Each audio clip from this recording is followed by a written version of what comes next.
Ayan guys, gagawa tayo ng chili garlic sauce kasi yung huli kong niluto dati ay ubos na. O ayan guys, o atin na siyang ay, naka-off pala. Wait lang.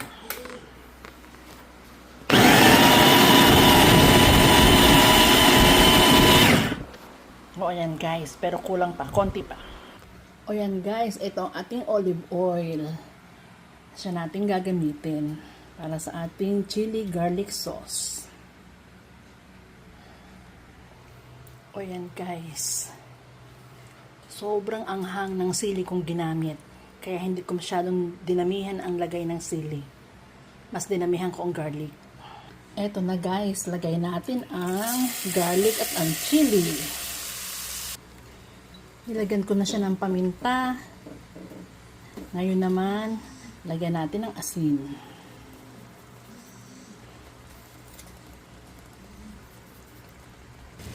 O yan guys, medyo nag-iiba na ang kanyang itsura.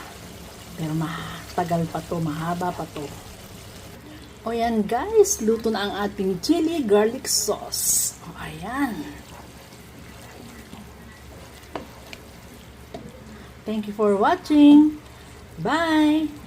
See you next time.